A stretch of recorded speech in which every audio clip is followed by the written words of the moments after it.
Salam sejahtera bagi kita semua.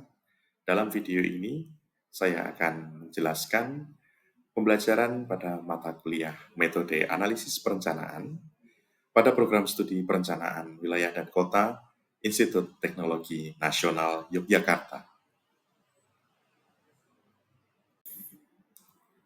Mata kuliah metode analisis perencanaan merupakan hasil penggabungan dari mata kuliah analisis kuantitatif dan analisis kualitatif, hasil review kurikulum program studi perencanaan wilayah dan kota untuk mengakomodasi kebijakan Merdeka Belajar Kampus Merdeka di tahun 2022.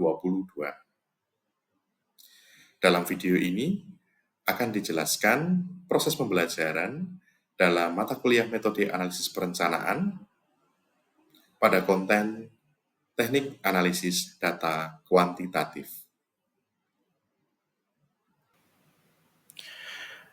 Capaian pembelajaran lulusan atau CPL program studi yang dibebankan pada mata kuliah metode analisis perencanaan ini salah satunya adalah CPL 11, yaitu mahasiswa mampu menerapkan teknik analisis spasial dan non-spasial dalam praktek perencanaan wilayah dan kota. Capaian pembelajaran lulusan tersebut kemudian dijabarkan ke dalam capaian pembelajaran mata kuliah. Salah satunya yaitu mahasiswa mampu mendemonstrasikan kemampuan menggunakan teknik analisis data kuantitatif. Capaian pembelajaran mata kuliah tersebut kemudian dijabarkan ke dalam 5 sub CPMK. Yang pertama yaitu mahasiswa mampu menjelaskan ragam data dan teknik analisis dalam proses perencanaan. Kemudian mahasiswa mampu menemukan jenis teknik analisis yang tepat dengan data perencanaan yang tersedia. Kemudian berbekal pengetahuan pada jenis teknik analisis dan juga data kuantitatif, mahasiswa kemudian diperkenalkan pada teknik analisis kuantitatif yang banyak dipergunakan dalam bidang perencanaan, yaitu analisis korelasi dan analisis regresi. Pada sub CPMK 3 dan sub CPMK 4, mahasiswa diharapkan mampu menginterpretasikan hasil analisis korelasi dan juga analisis regresi. Keempat sub CPMK tersebut merupakan prior knowledge untuk menuju pencapaian sub CPMK 5, di mana mahasiswa diharapkan mampu membuat kesimpulan dan rekomendasi dari hasil analisis data kuantitatif.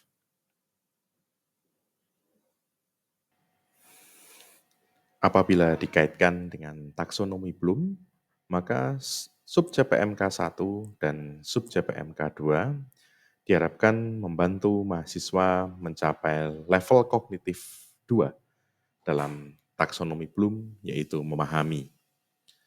Sementara rumusan sub CPMK 3 dan sub CPMK 4 diharapkan membantu mahasiswa mencapai level kognitif C3, yaitu mengaplikasikan. Sedangkan untuk sub CPMK 5, di mana mahasiswa diharapkan mampu membuat kesimpulan dan rekomendasi dari hasil analisis data kuantitatif, merupakan pencapaian level kognitif di level C4, yaitu menganalisis. Secara umum, konten teknik analisis kuantitatif dalam mata kuliah metode analisis perencanaan terbagi menjadi 2 topik utama, yaitu analisis korelasi dan analisis regresi. Materi pembelajaran terkait analisis korelasi dan analisis regresi ini didukung oleh rekam jejak penelitian yang pernah dilakukan oleh dosen pengampu sebelumnya. Rekam jejak penelitian tersebut berkontribusi di dalam memberikan referensi serta materi studi kasus untuk membantu mahasiswa memahami teknik analisis korelasi dan analisis regresi. Data yang dikumpulkan dalam kegiatan Dharma penelitian yang dilakukan oleh dosen pengampu juga dijadikan sebagai bahan studi kasus yang dianalisis oleh mahasiswa, sehingga nantinya mahasiswa bertambah pemahamannya, sehingga mahasiswa mampu untuk menyimpulkan dan memberikan rekomendasi dari hasil analisis data kuantitatif. Karakteristik pembelajaran pada mata kuliah metode analisis kuantitatif ini adalah pembelajaran yang menyenangkan, tematik, dan berpusat pada mahasiswa. Di awal, pada pengenalan jenis data dan teknik analisis data dalam analisis kuantitatif, metode yang digunakan adalah metode kuliah tatap muka yang diselingi kuis interaktif dengan memanfaatkan Piranti Lunak Quizzes. Kemudian, untuk membantu mahasiswa mengenali software olah data statistik, kami merancang pembelajaran dengan pendekatan self-paced learning dengan memanfaatkan e-learning system yang dikelola oleh ITNY, yaitu Elinas. Self-paced learning ini terdiri dari beberapa video tutorial untuk mengenalkan mahasiswa pada software olah data statistik dan cara mengoperasikan software olah data statistik. Penggunaan pendekatan self-paced learning ini didasari oleh karakteristik mahasiswa yang mengikuti mata kuliah ini yang sudah cukup terbiasa untuk menguasai software berdasarkan video-video tutorial yang tersedia secara bebas. Di akhir self-paced learning ini, kami memberikan tugas terstruktur untuk dikerjakan oleh mahasiswa untuk menguji pemahaman mahasiswa terhadap software olah data statistik. Kemudian, dalam pembelajaran mengenai pengenalan dan penggunaan teknik analisis korelasi dan regresi, pembelajaran diselenggarakan di Laboratorium Geoinformasi dan Komputasi Perencanaan Institut Teknologi Nasional Yogyakarta. Di awal tatap muka dilakukan perkuliahan, tutorial singkat, yang dilanjutkan dengan praktek langsung melalui penugasan terstruktur. Dalam penugasan terstruktur ini, mahasiswa mengolah data yang disediakan dan menginterpretasikan hasil dari analisis korelasi dan regresi yang telah dilakukan. Sementara dalam materi terkait dengan penerapan teknik analisis data kuantitatif dalam proses perencanaan, pendekatan yang dilakukan adalah pendekatan studi kasus atau case method learning. Dalam pendekatan ini, mahasiswa diberikan studi kasus dari penelitian yang pernah dilakukan oleh dosen pengampu. Dari studi kasus tersebut, mahasiswa diminta untuk melakukan analisis data, menginterpretasikan hasil analisis data, membuat kesimpulan, serta memberikan rekomendasi berdasarkan hasil analisis yang telah dilakukan. Pembelajaran dengan pendekatan studi kasus yang diterapkan pada mata kuliah metode analisis perencanaan ini dapat disimak melalui rekaman proses pembelajaran dalam mata kuliah metode analisis perencanaan berikut ini. Selamat pagi. Oke, kita akan melanjutkan apa yang sudah kita pelajari kemarin ya. Minggu lalu kita sudah belajar terkait dengan analisis regresi dan juga analisis korelasi.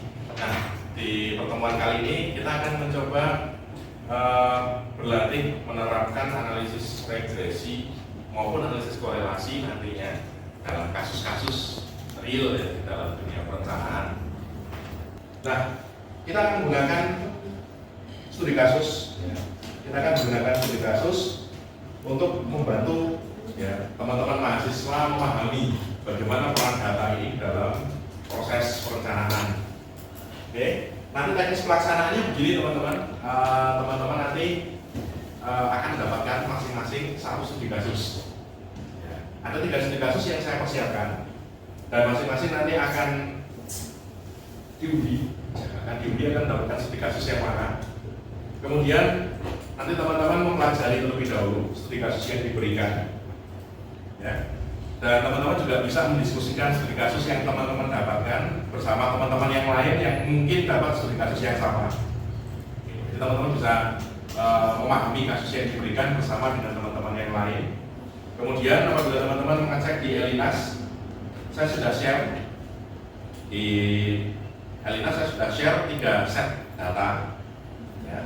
Silakan teman-teman memecahkan studi kasus yang diberikan menggunakan data yang tersedia di Elinas. Jadi misal teman-teman dapat studi kasus 1, nanti silakan teman-teman buka data yang ada tulisannya studi kasus 1. Setelah teman-teman dapatkan datanya, silakan teman-teman mengolah datanya menggunakan teknik analisis yang kemarin sudah teman-teman pelajari. Bisa dia merupakan analisis korelasi, bisa juga merupakan analisis regresi. Setelah teman-teman menganalisis, kemudian teman-teman baca hasilnya, teman-teman interpretasikan, kemudian berdasarkan hasil teman-teman menginterpretasikan dan menyimpulkan analisis tadi, silakan teman-teman berikan rekomendasi. Oke, dalam studi kasus ini teman-teman akan diminta untuk memberikan rekomendasi. Rekomendasinya apa? Ya paling tergantung dari kasus yang diberikan. Oke, ada pertanyaan, diskusi dulu sampai di sini.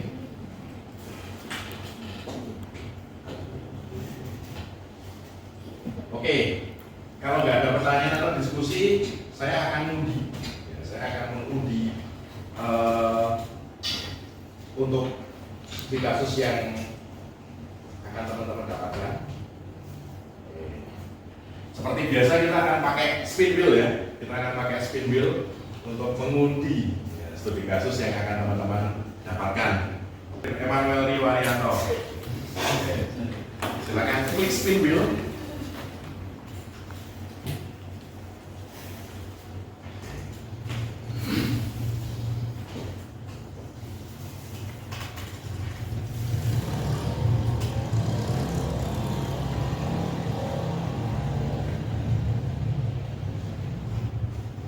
Oke, studi kasus 3. Oke, silakan. Studi kasusnya. Silakan. Oke, studi kasusnya. Oke. Studi kasusmu, studi kasus. Studi kasus 1. Oke, kita kalau dengan bahasa seperti itu perlu menggunakan analisis regresi atau analisis korelasi. Berapa?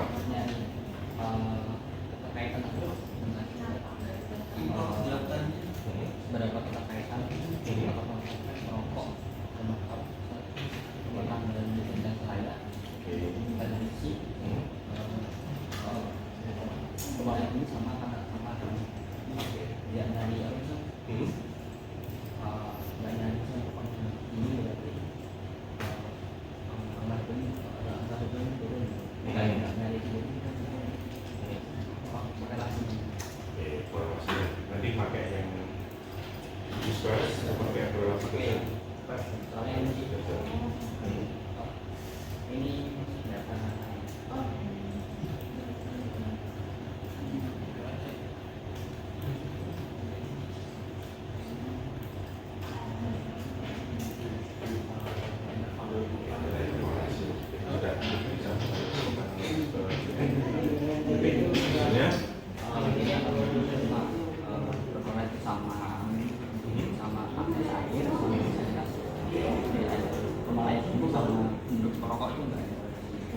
Dan bisa kamu lihat juga there's correlation, kekuatan korelasi seperti apa korelasi. Itu kan di sini pengaruh dari faktor uang saku mahasiswa, kemudian waktu tempuh atau jarak dari kos, sama kelengkapan fasilitas ya terhadap harga sewa kos. Karena dalam studi kasus ini kan kita pengen tahu nih kira-kira pengembang itu harus memprioritaskan apa ketika dia mau mengembangkan kos-kosan. Nah, di sini di studi kasus ini kamu bisa lihat kata kuncinya. Kata kuncinya kan yang mau dicari adalah pengaruh. Nah, ketika kita mau menguji pengaruh, maka yang biasa kita gunakan adalah analisis regresi. Tapi kalau yang kita cari tadi hanya sekedar keterkaitan tanpa melihat adanya hubungan pengaruh, yang kita pakai adalah analisis korelasi. Itu. Kemudian coba kamu lihat di kasus berapa sih? Kasus berapa? 3. Kasus 3. Oke. Coba kamu lihat ininya di tampilan luarnya. Di mana apakah model itu apa ya istilahnya secara simultan model itu bisa memprediksi variabel dependen. Tapi kalau itu nggak ada ketentuannya Pak. Kalau di atas R-square sih semakin besar semakin bagus. Tapi kalau misalnya dengan data yang kamu punya ternyata di atas R-square segitu Tapi di tabel ANOVA kamu menunjukkan bahwa angka signifikansinya oke, nggak masalah, kita bisa pakai. Jadi kamu bisa lanjut untuk menginterpretasikan yang di tabel koefisien. Oke, studi kasus 3 ya. Oke, siapa yang dapat studi kasus 1 tadi? Oleh dapat studi kasus 1, teknik analisis apa yang akan kita gunakan untuk menjawab studi kasus yang diberikan?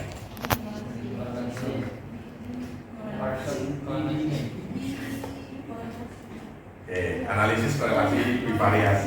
Analisis korelasi bivariat. Oke, apa yang menjadi clue atau kata kunci dari studi kasus yang diberikan sehingga kamu memilih menggunakan analisis korelasi? Ya, keterkaitan. Keterkaitan. Ketika kita mau mencari keterkaitan, maka yang kita baca adalah hasil atau kita melakukan analisis korelasi. Kurang lebih ketika teman-teman melakukan analisis korelasi, teman-teman akan mendapatkan hasil seperti yang ada di tabel berikut. Seperti yang sudah dijelaskan di pertemuan kemarin, teman-teman pertama-tama perlu melihat terlebih dahulu level signifikansi yang dihasilkan dari hasil analisis. Ketika teman-teman mendapatkan nilai sig pada tabel, nilainya lebih kecil dari 0,05, maka dapat kita simpulkan bahwa dua variabel tersebut memiliki saling keterkaitan atau memiliki korelasi. Nah, pada hasil ini teman-teman bisa melihat ya, nilai sig totalnya yang terkait dengan variabel angka harapan hidup, variabel mana aja sih yang berkorelasi?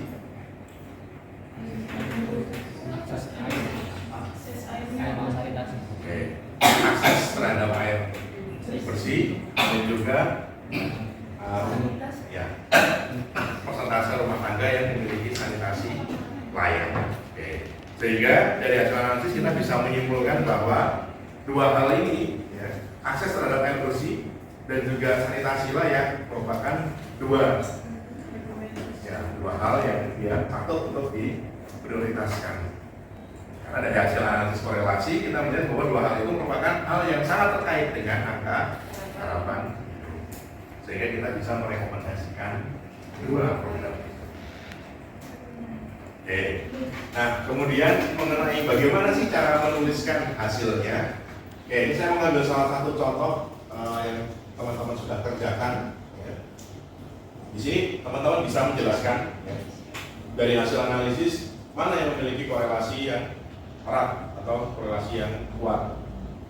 Kemudian di sini yang tidak boleh teman-teman lupakan adalah teman-teman perlu menjelaskan atau menyebutkan tingkat eratan atau seberapa erat dua variabel itu saling berhubungan yang ditunjukkan melalui angka Pearson correlation. Kemudian untuk studi kasus yang kedua, analisisnya kita pakai analisis apa untuk studi kasus yang kedua? Analisis regresi. Kali ini sebuah pengembang mau mengembangkan kos-kosan. Dia mau cari kira-kira dia harus memprioritaskan apa sih? Haruskah dia membangun dekat kampus atau haruskah dia jauh dari kampus nggak apa-apa, tapi fasilitasnya lengkap. Dari hasil analisis regresi kita bisa membaca di tabel koefisien apa saja variabel-variabel independen yang memiliki nilai signifikansi kurang dari 0,05. Ketika kita bisa melihat bahwa ada variabel yang memiliki nilai signifikansi kurang dari 0,05, artinya variabel independen tersebut merupakan variabel yang secara signifikan berpengaruh terhadap variabel dependen. Terakhir di studi kasus yang ketiga, sama kali ini pengembang juga minta rekomendasi kepada teman-teman terkait dengan di mana sebaiknya mengembangkan perumahan. Karena dia punya 4 calon lokasi.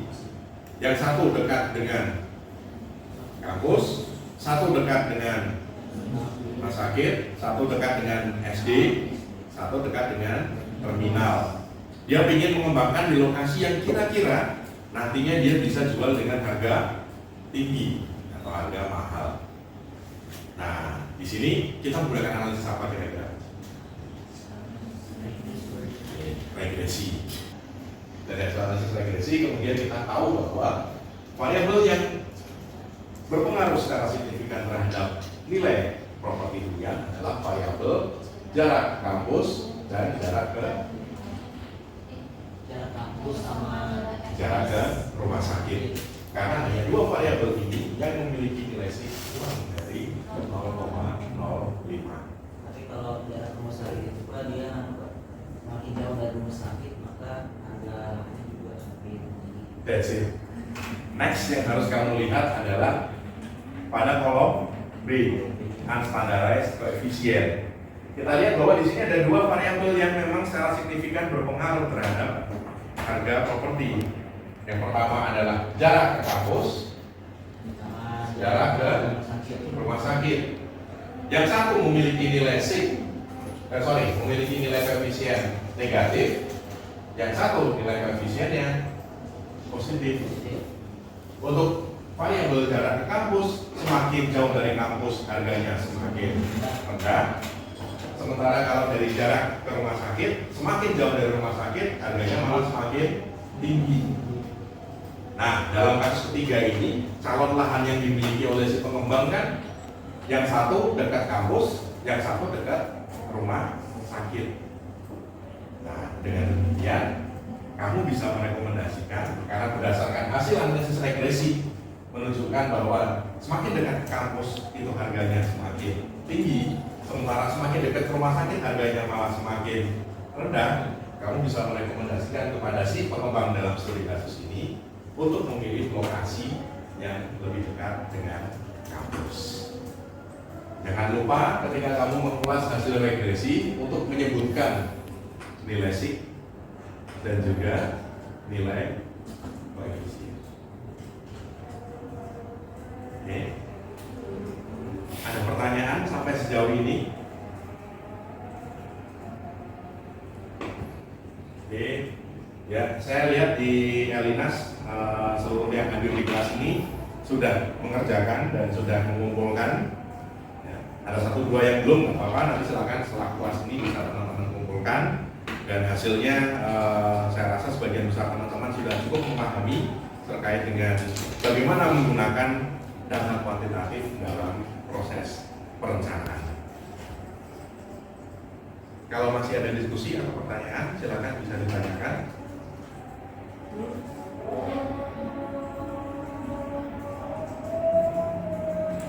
Oke, cukup? Oke. Kalau sudah cukup, mungkin untuk pertemuan hari ini bisa kita akhiri. Terima kasih banyak teman-teman sekalian atas kebersamaan dan partisipasinya di kelas ini dan khususnya di sesi analisis kuantitatif di mata kuliah metode analisis perencanaan. Ya. Oke, terima kasih banyak. Selamat melanjutkan aktivitas dan selamat siang. Berikutnya. Evaluasi terhadap hasil belajar mahasiswa pada mata kuliah metode analisis perencanaan ini secara umum dilakukan melalui penugasan struktur dan juga ujian tertulis dalam bentuk closed book. Penugasan terstruktur diberikan pada setiap akhir sesi pembelajaran. Di dalam penugasan terstruktur tersebut, mahasiswa diminta untuk mengunggah hasil pekerjaannya ke e-learning system yang dikelola oleh ITNY, yaitu Elinas. Dengan mempergunakan e-learning system milik Institut Teknologi Nasional Yogyakarta, dosen tidak hanya dapat memberikan nilai terhadap hasil pekerjaan mahasiswa, namun juga dapat memberikan umpan balik terhadap hasil pekerjaan mahasiswa. Demikian video unjuk kerja Tridharma di bidang pengajaran ini kami buat. Tidak ada gading yang tak retak, kesempurnaan hanya milik Tuhan semata. Atas segala kekurangan dan kekhilafan kami mohon maaf yang sebesar-besarnya. Semoga video ini bermanfaat. Salam sejahtera bagi kita semua.